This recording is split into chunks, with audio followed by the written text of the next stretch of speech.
दोस्तों, मेरे चैनल को जरूर सब्सक्राइब करें। आपका बहुत बहुत धन्यवाद। सुंदरबन के जंगल में एक ठग सियार रहता था। वह बहुत ही निकम्मा और कामचोर था। हमेशा इसी जुगाड़ में रहता कि कहीं कोई मुर्गा मिले जिसे मूर्ख बनाकर उसके साथ ठगी की जाए। एक दिन, अरे बंदर भाई, कल रात में मैंने आपको सपने में देखा। अरे रहने दे सियार, तू अपना सपना अपने पास रख और मुझे जाने दे। ऐसा बोलकर बंदर चला गया। धीरे धीरे सारे जानवर सियार की हरकत को जान चुके थे, इसलिए कोई भी जानवर उसकी बातों में नहीं आता था। अब सियार समझ चुका था कि इस जंगल में उसकी दाल नहीं गलने वाली, इसीलिए वह दूसरे जंगल जाने का निश्चय किया और अगले दिन सियार अपने जंगल को छोड़कर दूसरे जंगल की तरफ निकल पड़ा।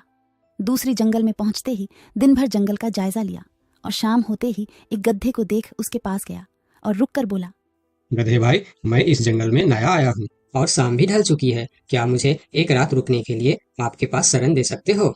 हाँ हाँ, क्यों नहीं। अभी तो तुम इस जंगल में नए हो और हमारे लिए मेहमान हो, और मेहमान तो भगवान के सम्मान होते हैं। ऐसे कहते हुए गधे ने सियार को अपने पास रोक लिया और उसे सम्मान के साथ भोजन कराया। भोजन करने के बाद दोनों आपस में बातें करने लगे। सियार ने गधे से बोला, अरे गधा भाई, इस जंगल में पीपल के पेड़ के पास एक तालाब है, जानते हो उसके बारे में? हाँ हाँ, पीपल के पास एक तालाब है। वह तालाब कीचड़ से भरा पड़ा हुआ है। उसका पानी भी बहुत गंदा हो चुका है। यहाँ का कोई भी जानवर उसका पानी नहीं पीता है। सियार ने अपनी आवाज को धीमा करते हुए बोला, क्या तुम जानते हो वह सोने चांदी का तालाब है। उसके अंदर ढेर सारा सोना और चांदी छुपा है और उस तालाब का मालिक मैं ही हूँ। सियार का बात सुन गधे ने चौंक के बोला, ये तुम क्या बोल रहे हो सियार भाई? तालाब भी कहीं सोने और चांदी का होता है? मैं भी ऐसे ही सोच रहा था।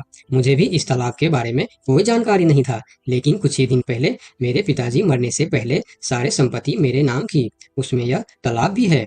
और आज मैं अपनी संपत्ति देखने के लिए ही यहाँ पर आया हूँ। यकीन नहीं होता तो यह थैली में देख लो, जो मैंने अभी इस तालाब से निकाला है। सोने के गहने निकालकर गधे को दिखाया, जो उसे ठगने के लिए उसने अपने साथ लेकर आया था। गहने को देखकर गधे को सियार के बात पर विश्वास हो गया और बोला, अरे हाँ, ये तो सचमुच सोने चांदी का है। तब तो तुम बड़े ही भाग्यशाली हो, इसलिए तुम्हारे पास ये सोना चांदी का तालाब है। अब सियार मन ही मन खुश हो रहा था। उसे तो इसी बात का इंतजार था। गधा भाई, मुझे इस संपत्ति से कोई भी लालच नहीं है। मेरे पास मेरे जंगल में और बहुत सारे संपत्ति है जो मेरे पिताजी ने मेरे लिए छोड़कर गए हैं। मैं तो यहाँ तालाब बेचने के लिए आया था। सोचता हूँ तुम भले जानवर दिखते हो, क्यों ना तुमको ही यह सब बेच दूं। मुझे, यानी यह सोने का तालाब मेरा हो जाएगा और मैं इस तालाब का मालिक बन जाऊंगा। बेचारा भोला भाला गधा सियार की चिकनी चुपड़ी बातों में बहुत आसानी से आ गया और गधा सियार से सोने का तालाब खरीदने को तैयार हो गया। दोनों के बीच 4 सिक्कों का सौदा तय हुआ। ठीक है सियार भाई, मैं अभी जाकर हिरन के पास से 4 सिक्का लेकर आता हूँ। मेरे पास अपना घर न होने के कारण मैं अपनी सारी कमाई हिरन के पास ही रखता हूँ, और जब भी मुझे जरूरत पड़ता है मैं उसे ले लेता हूँ। ठीक है गधे भाई, लेकिन ध्यान से, जंगल में किसी को इस बात का पता नहीं चलना चाहिए, वरना जंगल के सारे जानवर मेरे पीछे ही पड़ जाएंगे। ऐसा बोल सियार गधे को भेज देता है और गधा हिरण के पास जाकर अपना सिक्का मांगता है। गधे भाई, घर में सब ठीक तो है ना? आज आपको अचानक से 4 सिक्कों का क्या जरूरत पड़ गया? अरे वह अपने जंगल में जो तालाब है ना, मैं उसे खरीद रहा हूँ। तालाब खरीद रहे हो? क्या करोगे तुम तालाब खरीद के? तालाब का तो पता नहीं, लेकिन उसमें जितना सोना चांदी है वह सब मेरा हो जाएगा। तालाब में सोना? ये तुम क्या बोल रहे हो भाई? मुझे तो कुछ भी समझ में नहीं आ रहा है। मुझे डर है कि तुम कहीं कोई परेशानी में ना आ जाओ। देखो, तुम मुझसे कुछ भी मत छुपाओ। क्या बात है, साफ साफ बताओ मुझे। हमारे जंगल में एक बहुत ही अमीर सियार आया है।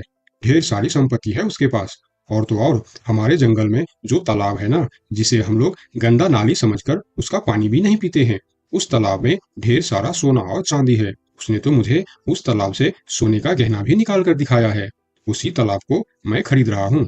हम दोनों के बीच 4 सिक्कों का सौदा हुआ है। मुझे तो वह सियार मूर्ख ही मालूम पड़ता है, जो इतने सस्ते में सोने का तालाब बेच रहा है। मूर्ख वो नहीं, मूर्ख तुम हो। भला तालाब भी कोई सोने चांदी का होता है? अरे गधा भाई, तालाब से पानी निकलता है, सोना नहीं। मैं भी ऐसे ही सोच रहा था, परंतु उसने मुझे सोने निकाल कर भी दिखाया। गधे भाई, मुझे वह कोई ठग मालूम पड़ रहा है, जो तुम्हारे आंखों में धूल झोंक कर तुम्हें झांसा दे रहा है। मैं एक तरकीब बताता हूँ, जिससे दूध का दूध और पानी का पानी हो जाएगा। कौन सा तरकीब हिरन भाई? तुम ऐसा करो, उस सियार से बोलो कि मेरा हिरन भाई ने कहा है कि लिखा पढ़ी होगा तभी मैं उसे 4 सिक्का दूंगा, और अगर बिना लिखा पढ़ी से ही काम हो जाता है तो मैं सिर्फ 1 ही सिक्का दूंगा। अगर वह तालाब सच में सोने की है तो वह लिखा पढ़ी जरूर करेगा, नहीं तो वह एक सिक्के में ही मान जाएगा। हिरण की बात सुनकर गदहा हाँ में सिर हिलाया और सिक्का लेकर सियार के पास पहुंचता। सियार भी गधे के आने के इंतजार में उतावला हो रहा था। गधा पहुंचते ही सियार से बोला, सियार भाई, मेरा हिरन भाई ने कहा है यदि आप लिखा पढ़ी के लिए तैयार हो तो मैं आपको 4 सिक्का दूंगा, वरना बिना लिखा पढ़ी के आप 1 सिक्का ले लो और मुझे यह तालाब दे दो। सियार ठग किसी तरह से जल्दी करके सिक्का लेकर वहां से जाना चाहता था। वह बोला, अरे गधे भाई, तुम बड़े अच्छे और भले मालूम पड़ रहे हो, तुमसे क्या लिखा पढ़ी कराना, चलो तुम एक ही सिक्का दे दो। अब गधे को समझने को कुछ बचा ही नहीं था। गधे को समझ में आ गया कि सियार उसको ठगना चाहता है। ठीक है सियार भाई, कोई भी शुभ कार्य करने से पहले मुंह मीठा करना जरूरी होता है। मैं अभी लड्डू लेकर आता हूँ, आप यहीं रुको। गधा जंगल से 2-3 जानवरों को बुला लाया और सियार की जमकर धुनाई कर दी। किसी तरह सियार वहां से जान बचाकर भाग